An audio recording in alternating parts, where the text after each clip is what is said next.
Hey, so yeah, today's been really weird. I stayed awake for a lot of it and then ended up sleeping for a ridiculous amount of time. Today felt all day because I didn't go to bed last night.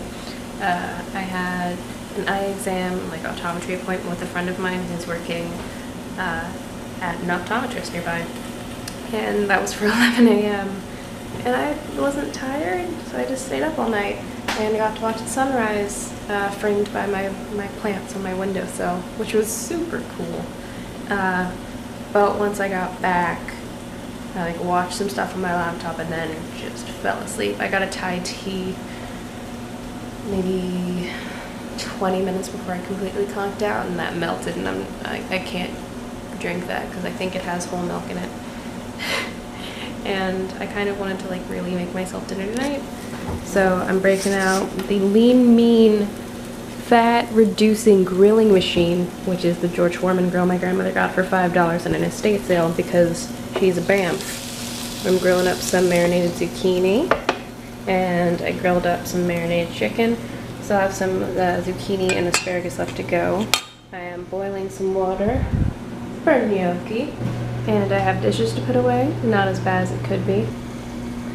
Yay, boiling water that is ready, but the rest of my food isn't, so I can't drop the gnocchi in because they only take 2 to 3 minutes to cook.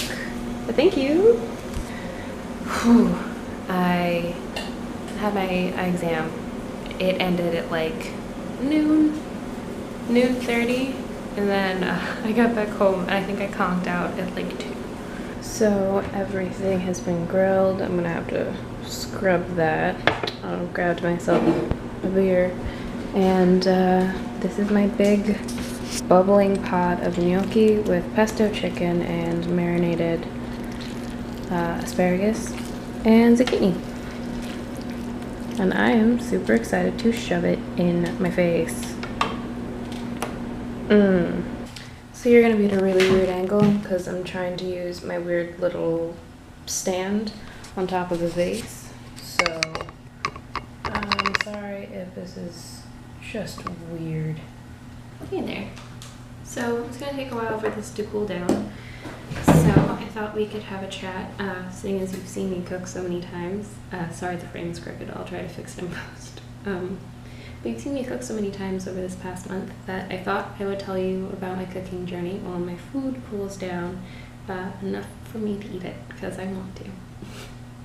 So I was always around a family that cooked.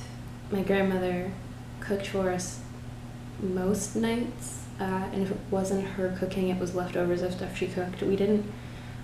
We ate out, but it wasn't a constant. I have way more memories of us eating food that my grandmother had prepared than going out for food. When I was 4, it was late one night in 1999, and I saw Good Eats for the first time. I think I might have seen the pilot on the day it aired. And from then on, I was obsessed. Because I was that kid that watched a lot of documentaries and all the really educational kid shows, because I had Discovery Kids and we had the Discovery Channel and National Geographic and the Animal Planet. And so I was down.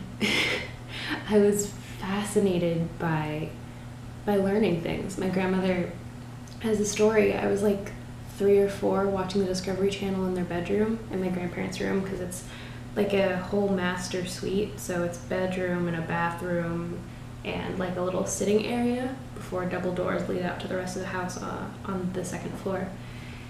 And I was just sitting on their couch watching a cow eyeball being dissected, and she looked up and saw the TV was on and asked what was going on, and I told her, and she's like, oh, okay. I went back to sleep, and it's late at night because I've always been a night person. That'll be a different conversation. And from then on, I was constantly watching, because what made Good Eats so amazing was that it wasn't just I'm going to show you how to make pasta because I'm Emerald and bam. It was, here's the science behind cooking, and here's how yeast works, and here's how honing a knife works, and here's why different ingredients make different crusts better, or different ways to make biscuits because they're different regionally. And they had this woman on who was a culinary anthropologist, and for the longest time that's what I wanted to do. I wanted to research food. There was an episode about donuts and why they're the shape they are and where they come from, the Pennsylvania Dutch. It's just locked in here. I want to rewatch it again. And I thought that was amazing because we spend so much of our lives eating and making food and thinking about food, and like in regards to like environmentalism and stuff, that's amazing and should be looked at, but also like it's so fascinating to understand the science of food and what umami is and why there is a balance of flavors and the ways in which you can use things from like the hardware store to make a tandoori oven